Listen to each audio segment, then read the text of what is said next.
Todos queremos ser eficientes em alguma coisa, bons naquilo que fazemos.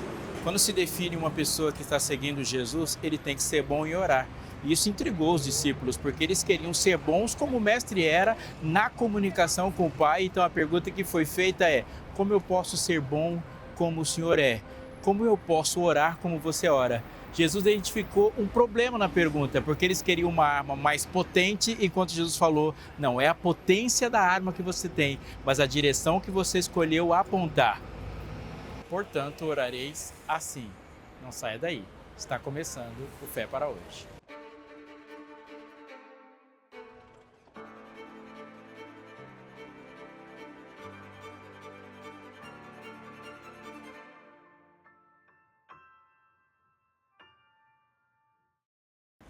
Sabe aquela vontade de saber mais? Pois é, nem sempre essa vontade é natural, por favor, preste atenção nisso. Muitas vezes esse mais é um eco de lá de dentro de um Deus que já está respondendo uma oração anterior, quando você falou: Senhor, eu queria ficar mais próximo. Essa vontade de saber mais, ela envolve muitas pessoas para que a resposta a essa vontade aconteça. Como a Novo Tempo trabalha com isso? O papel do Novo Tempo nessas vontades é oferecer para as pessoas cada vez mais materiais de estudo para que a Bíblia chegue de uma forma fácil para essas pessoas. Eu tenho aqui para te dar uma sugestão, uma oferta do coração mesmo. Esse guia de estudos, A Procura da Verdade, é oferecido pela Novo Tempo através dos Anjos da Esperança, que chega até você de forma totalmente gratuita.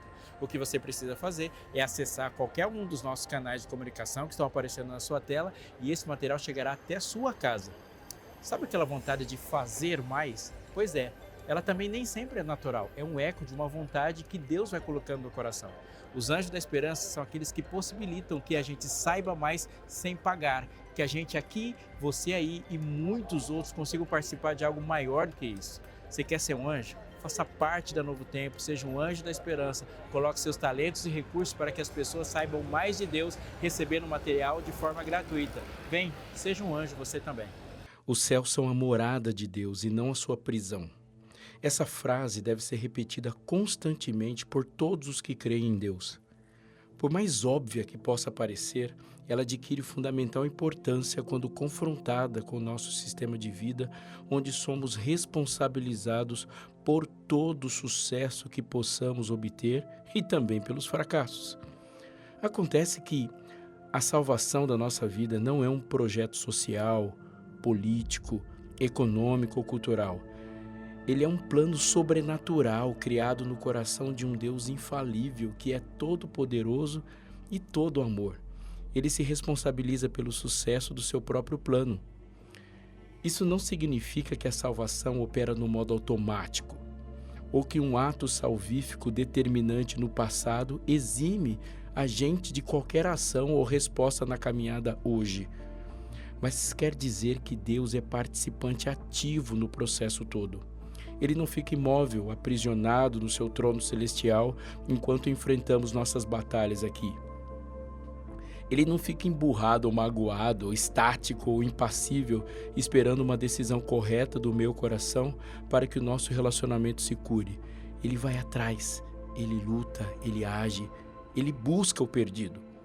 O Pai Nosso que está nos céus diz de uma realidade divina em uma dimensão maravilhosamente ampla. Só por dizer essa frase nos conectamos numa relação céu-terra. O Pai que cuida da minha vida aqui também está cuidando do universo inteiro. O louvor que Ele recebe de mim no cantinho do meu quarto, Ele também recebe de criaturas que eu nunca vi, esplendorosas e belas de algum lugar do cosmo. O Pai tem controle de tudo, desde os ácaros do meu tapete até as galáxias que meus olhos não alcançam. Deus organiza na sua santidade dos céus onde Ele habita, comanda a vida visível e a vida invisível.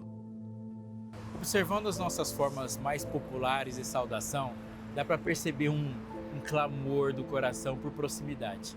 Queremos o tempo todo, mesmo sem perceber, precisamos e buscando uma família de perto. Os crentes evangélicos são conhecidos por se referirem uns aos outros chamando-se de irmãos, mas eles não estão sozinhos nisso. Eu sou de São Paulo, aqui, e eu sei que por aqui a gente chama de mano, quando numa expressão de admiração a gente não fala mano do céu. Os mais novos se referem aos mais velhos chamando de tio, ô tio, tia. Eu já entrei nessa também, de ser chamado de tio. Tem bastante tiozinho, tiozão por aí. Ultimamente uma nova referência tem tomado lugar. Parece-me que já se assentou na nossa forma de se referir uns aos outros, amistosamente dizendo, e aí, pai? Pois é, a impressão é que quanto mais a relação se aproxima, mais família essa relação se torna. A gente quer família. Ela, quando não é funcional, a gente fica assim meio, mas quando é, ela lembra aconchego, lembra refúgio, é o cheiro de casa, é a deposição das armas e das máscaras, é onde a gente se estica no sofá, é estar perto sem ter que se proteger. Família não sou eu, família somos nós. É por isso que creio que na oração modelo, o Pai é nosso. Eu fico imaginando as razões pelas quais Jesus, que veio mostrar o caminho da intimidade com o Onipotente, que por tantas vezes demonstrou e incentivou um relacionamento pessoal, íntimo com Deus, contrariando toda a lógica do paganismo. No momento de dizer como orar, ele não diz meu Pai, mas diz Pai nosso. Eu lembro então da exclamação da primeira vez que um ser humano viu outro ser humano, e a frase é muito importante, ele diz, essa é afinal, carne da minha carne e osso dos meus ossos, chamar-se-á varoa, porque do varão foi tomada. A sua frase é poderosa em definir relacionamento.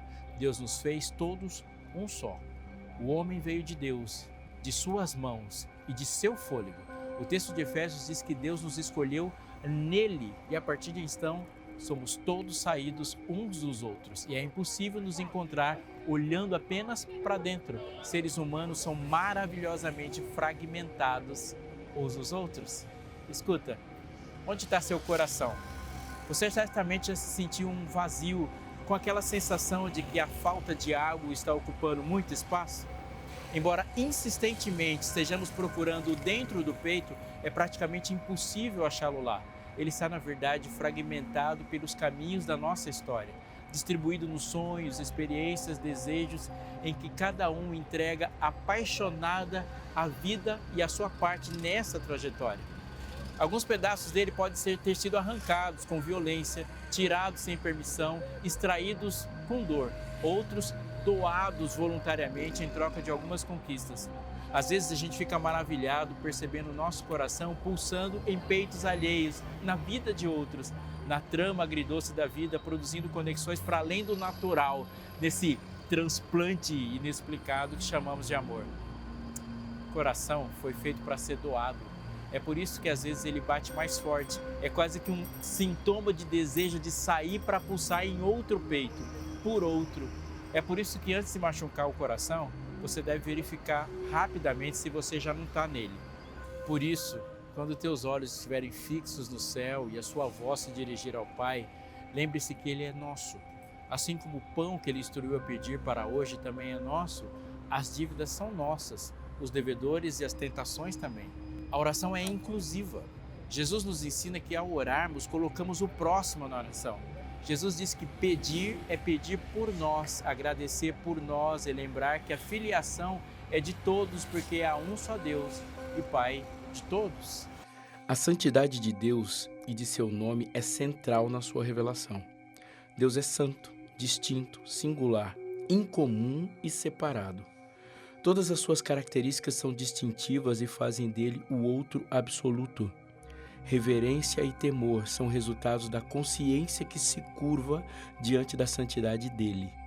O temor, como simplesmente medo, não combina com o início da oração, onde a majestade do céu é chamado pelo termo Pai. Nada mais próximo. Temor é medo, sim. Olhando para a forma em que temor aparece em toda a Bíblia, não podemos descartar o medo dessa expressão em seus contextos. Então a pergunta é, medo de quê? Medo de ficar longe, medo de viver distante. Ao contrário do medo que a iniquidade, a impiedade, a crueldade provocam, que é o medo que nos faz correr para longe, o temor ao Senhor em sua santidade nos faz temer ficar longe. O Pai que está no seu trono tem um nome santificado, e o Filho orando declara e deseja por mais dessa santidade. A consciência da santidade produz temor e reverência. Não é também simplesmente uma mudez irracional ou nada relacional, mas é também a certeza de estar na presença dele o tempo todo, não somente nos ambientes que consideramos sagrados. A reverência verdadeira, a santidade do nome de Deus vem da aceitação de que este nome tem significativa conexão com o seu caráter e sua presença conosco. Nós o conhecemos pelo seu nome, sabemos que ele faz pelo seu nome, carregamos o seu nome e por meio do seu nome enfrentamos tudo que se levanta contra o bem e contra o amor. Há muitas coisas que desejamos fazer pelos outros, é verdade. Mas nosso dilema é que quando podemos, muitas vezes nós não desejamos, e quando desejamos, muitas vezes não podemos. O poder de Deus é compatível com o seu amor. Ele não apenas quer nos salvar, ele consegue fazer isso. Certo pastor desenvolvia seu ministério em um bairro de periferia de uma grande cidade. O trabalho assistencial, então, era muito grande, era intenso, e para ele a dinâmica da sua vida envolvia um contato constante, direto com pessoas em situação de vulnerabilidade, marginalidade. Anos antes, ele e seu irmão estavam diante das decisões próprias daquela do começo da juventude, que era a escolha da carreira, o seminário, a faculdade de Direito. Eles estavam pensando entre essas coisas. O irmão mais novo dele, do pastor, decidiu por uma carreira de advocacia e foi ser advogado. E se tornou uma pessoa muito bem sucedida com a sua carreira. Ele, nesses anos de trabalho, renderam uma grande quantidade de grana, ele ficou bem. Um dia, no aniversário do pastor, ele resolveu dar um presente para ele. O irmão mais novo chegou com um baita carro, grande, luxuoso, imponente, daqueles que a gente tem cobiça por eles. E o presente era de fato uma atitude de carinho entre os irmãos que se amavam, só que ele conseguia fazer isso.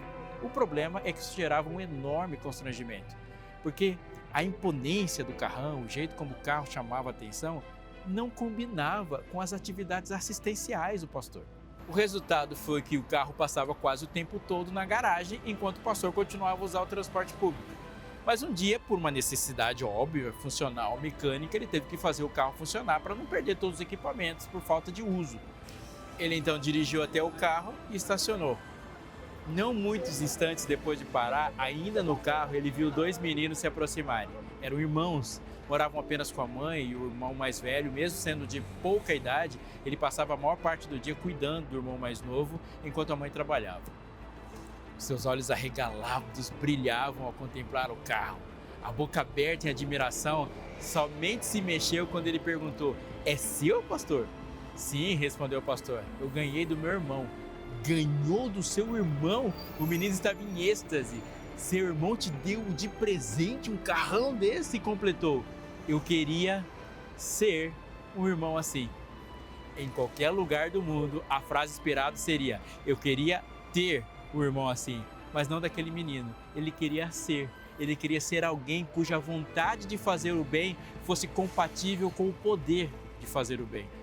Segundo Paulo escreveu aos Efésios, Deus é poderoso para fazer infinitamente mais do que tudo que pedimos ou pensamos. Está em Efésios 3, verso 20.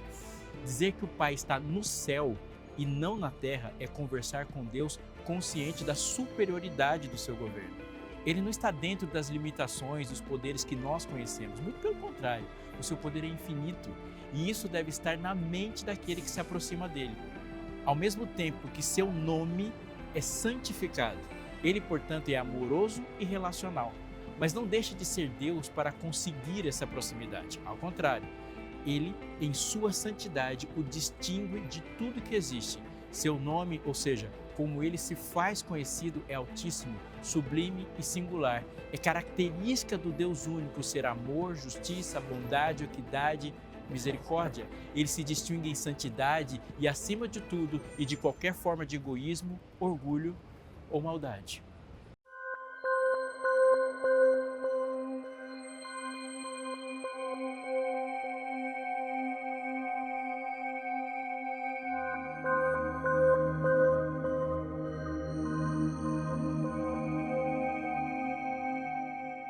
De certa forma, orar, santificado seja o teu nome, é orar, faz-me santo.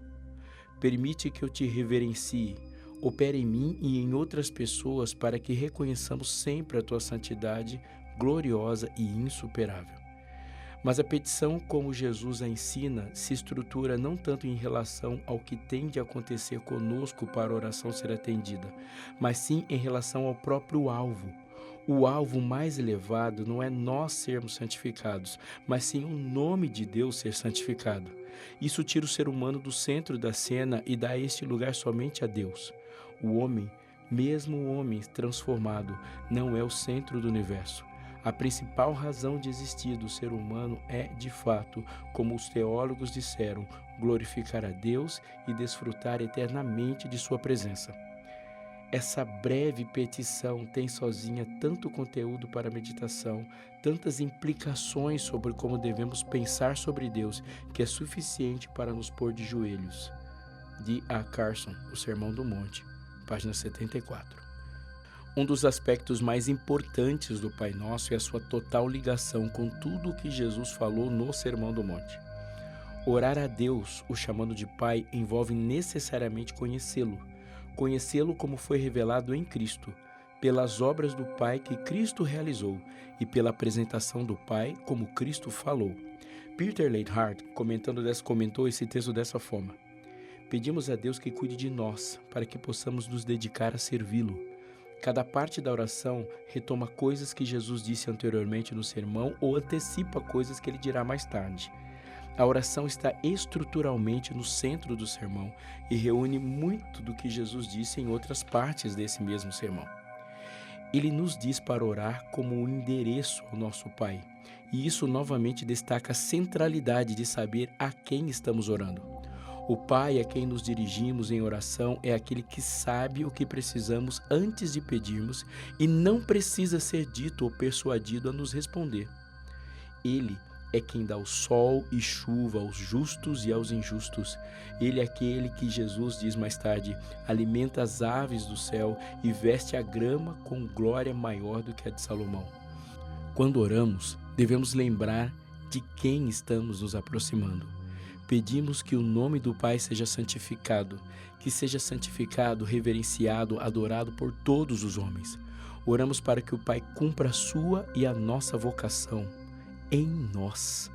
De acordo com o ensino anterior de Jesus, devemos fazer boas obras para que os homens possam ver e se voltar a Deus em oração. Ou seja, devemos viver de uma maneira que santifique o nome de Deus e devemos orar também para que isso aconteça, para que outros também invoquem o seu nome. Peter Leithart, O Evangelho de Mateus através dos olhos, de novos olhos, volume 1, Jesus como Israel. Santificado seja o teu nome é um dos mais importantes conceitos para um verdadeiro seguidor de Jesus. Porque o relacionamento com o Pai Celeste não se estabelecerá como se deve se não houver uma consciência da diferença que existe entre o que Ele é e tudo o restante, tudo mais que existe. Santificado significa separado. No caso de Deus, Ele é separado de tudo que existe. Ele é distinto de tudo. E o que existe só existe por causa dEle, por causa da existência dEle. Ele é o outro absoluto. Compreender isso é fundamental. Deus é um outro absoluto, conforme eu disse. Deixa eu te explicar isso. Absolutamente nada é igual a Ele. O ser divino real, ele é totalmente distinto de todas as coisas. Nada tem poder como Deus, nada tem o tamanho de Deus, nada pode servir de exemplo ou de forma de comparação para Ele. Nenhum objeto, nenhum instrumento, nenhum método, nenhuma forma é plenamente eficaz para demonstrar a Ele. Somente Deus pode se comparar a Deus. E é por isso que a revelação de quem Deus é somente pode ser feita plenamente por um ser plenamente divino, que é Jesus. Nada mais poderá fazer isso. A consciência da santidade total de Deus como o outro absoluto altera a nossa relação com todas as coisas. O Pai Nosso nunca pode ser encarado de igual para igual. Ele não é feito à imagem do homem. Ele não é salvo pelo homem, ele não é descoberto pelo homem. É ele quem determina o que é certo e o que é errado. Toda definição do que é pecado só pode ser feita a partir da santidade dele e nunca de qualquer outro critério. Isso é, sem a existência de um Deus real, santo e revelador, não há existência do pecado também. Isso é importante? Extremamente importante. Porque somos tentados o tempo todo a definirmos por nós mesmos a partir das nossas convenções e nossas sensibilidades o que é pecado. Mas só a santidade de Deus é que é legítima para isso. Outra coisa, somente Deus em sua absoluta santidade é um agente santificador. Da mesma forma que não podemos definir o que é pecado, também nenhum ser criado define o que é santo. Santo é o que Deus define como santo. Mas há algo mais a acrescentar. Entre os hebreus, o nome não é somente um vocábulo que se pode utilizar para denominar uma pessoa, João ou Tiago, ou qualquer outro que seja. Entre os hebreus, o nome significa, além disso, e fundamentalmente a natureza, o caráter, a personalidade do indivíduo, na medida que estes nos são conhecidos ou revelados. Compreenderemos isso claramente ao ver como os escritores bíblicos usavam a palavra nome. O salmista diz: em ti, pois, confiam os que conhecem o teu nome. Salmo 9, verso 10. Quando Moisés encontrou-se com Deus na sarça, lá no deserto, esses dois conceitos também se encontraram. Deus disse que o lugar onde ele estava era a terra santa. Deus estava santificando o lugar com sua própria presença. E quando Moisés perguntou pelo nome do ser divino e único que falava com ele, e o que estava incumbindo para a missão, a resposta foi: eu sou o que sou. O nome de Deus é o que ele é. Ele usara certo vocábulo para indicar a sua pessoa, El ou Elohim, seja ele no plural, o qual aponta para o seu poder e a sua força, né? Assim, ao utilizar-se desse nome em particular, Deus estava transmitindo aos homens um certo senso de seu poder, seu domínio. Deus se revelou através do grande e admirável nome Yahweh, que significa autoexistente, eu sou o que sou, aquele que é o eternamente autoexistente. Houve outros nomes pelos quais Deus escreveu a si mesmo. Yahvé, o Iré, que a gente chama de Jeová Jiré, que é o Senhor proverá. Yahvé Mifá, o Senhor cura, ou o que a gente fala que é portuguesado de Jeová Rafá. Yahvé Nissi, o Senhor é nosso pendão. Yahvé Shalom, Jeová Shalom, o Senhor é nossa paz. Yahvé Raá, o Senhor é nosso pastor. Yahvé Tsekihu, o Senhor é nossa justiça. E ainda Yahvé Shammah, o Senhor está presente. Ele é e é tudo que a gente precisa. Quando o que crê em Deus pede em oração que o nome de Deus seja santificado, ele está se alinhando no pensamento de Cristo, que está indelevelmente conectado desde o início da oração, quando ele disse Pai. Veja bem, ao começar a oração de Jesus, nós somente podemos fazê-la por causa de Jesus. O Pai só é nosso por causa do Filho. Ninguém vem ao Pai senão por mim, ele disse. E, obviamente, os desejos e pedidos em relação ao Pai não podem ser dissociados das motivações e desejos do próprio Jesus. Não podemos chamar de oração poderosa aquela que falamos coisas que Jesus jamais falaria. E o que Jesus falou? Jesus era apaixonado pela glória do Pai. Pai, é chegada a hora, glorifica o teu Filho para que o Filho glorifique a ti. Assim como lhe deste autoridade sobre toda a humanidade, a fim de que ele conceda a vida eterna a todos que lhe deste. E a vida eterna é esta, que conheço a ti, o único Deus verdadeiro, e a Jesus Cristo a quem enviaste. Jesus continua dizendo: eu te glorifiquei na terra, realizando a obra que me deste para fazer. E agora, ó Pai, glorifica-me contigo mesmo com a glória que tive junto de ti, antes que houvesse mundo. João 17, 1-5. Ou seja, santifica teu nome na minha vida. Essa é a essência do pedido. Orar dessa forma é pedir para que tudo que Deus é seja plenamente reconhecido pela vida, obra e caráter dos seus filhos. Venha o teu reino, seja feita a tua vontade, assim na terra como no céu. Mateus 6,10. Até aqui já podemos notar um aspecto fundamental da oração de Jesus. O pão nosso aparece depois do reconhecimento da santidade de Deus e depois de um pedido ainda mais importante para todos, a vinda do reino da sua vontade. Jesus lhes declarou: a minha comida consiste em fazer a vontade daquele que me enviou e realizar a sua obra. Ele disse isso em João 4,34. A segunda petição do Pai Nosso, portanto, é esta: venha o teu reino. Aqui já podemos perceber que há uma ordem lógica nos pedidos de oração. Começamos solicitando que o nome de Deus seja santificado entre os homens, mas no momento em que começamos a orar, somos relembrados do fato de que o nome de Deus não é assim reverenciado. E aí que vem a pergunta: por que as pessoas não santificam a Deus? Por qual motivo nem todo indivíduo deste mundo preocupa-se em humilhar-se a si mesmo agora na presença de Deus, adorando a Ele, utilizando cada instante para que Deus seja glorificado como fez Jesus? Por que as pessoas não fazem isso? E a resposta é clara, a resposta é o pecado, é a existência de um outro reino, que é o reino do mal, o reino das trevas. E em seguida somos relembrados de que a própria essência dos problemas humanos e da miséria humana é o pecado. Nosso desejo é que o nome de Deus seja exaltado, porém no momento em que começamos a expressar isso, encaramos a realidade de que há uma grande oposição a isso. e somos relembrados do ensino bíblico inteiro a respeito de uma realidade com a qual temos que lidar. O mal, existe um outro ser, intitulado em 2 Coríntios 4,4 como o Deus deste século. Sim, existe um reino do mal que faz oposição a Deus e sua glória e sua honra. Entretanto, Deus tem que ser agradado em revelar, desde o começo da história, que Ele ainda haverá de estabelecer o seu reino. Por favor, amigo, atente de coração para isso. O egoísmo humano anda com as próprias pernas, mas não caminha necessariamente seus próprios caminhos. Ele percorre as trilhas construídas pela sociedade, cultura, economia e pela história. Ele avança na estrada histórica da opressão e também se esgueira falsa e sorrateiramente nos caminhos das respostas que damos a essa opressão. Caminhos que, embora na aparência sejam uma oposição, na verdade são caminhos marginais, no sentido que andam ao lado, mas eles estão na mesma direção. Uma luta pelo direito de andar na via central do exercício pleno do egoísmo, podemos dizer. Esse complexo de superioridade passeia pelas trilhas da velhice e da juventude, deixando as pegadas de quem se vê como superior por ter vivido pouco ou se sente cheio de vida, ao lado de quem pensa a mesma coisa porque viveu muito e se sente cheio de experiência. A sociedade do ter para ser construiu e aplanou um caminho largo para o egoísmo percorrer pisando fundo. Mas ele pode andar pela estrada de terra, onde as placas enganam, nomeando pobreza e humildade como se fosse a mesma coisa. A nossa herança histórica deixou o machismo, o racismo, o autoritarismo como verdadeiras ladeiras de fácil acesso para os nossos motores ególatras e sem freio. E a religião da performance caminha bem vestida, polida e com a trilha sonora que fala de andar na contramão, quando ela na verdade já está pedindo passagem para os mesmos processos egoístas.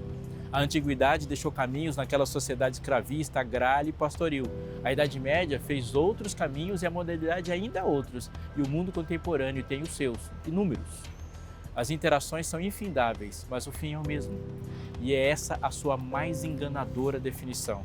Os caminhos têm seus começos, têm seus meios e seu fim. Temos nos dedicado a falar, ler, escrever e ouvir sobre a quantidade enorme de estudos sobre os caminhos, e damos bons nomes para eles, para os métodos que utilizamos para entender isso tudo, mas o viajante continua o mesmo. E é por isso que os começos e os meios são diferentes, mas o fim é sempre igual e dolorosamente antitético a propósitos, se pensamos algum dia que fim e propósito são sinônimos. Não são. Propósito é a chegada ao topo da montanha e fim é se jogar de lá. Eu sou o caminho, ele disse. Não apenas novas paisagens, mas novos caminhantes em um novo caminho. A solução para todas as desgraças que nos acometem por dentro e por fora é a supremacia do reino, do governo da vontade de Deus. Se existe uma oração para ser feita e repetida hoje é: venha o teu reino, faça-se a tua vontade.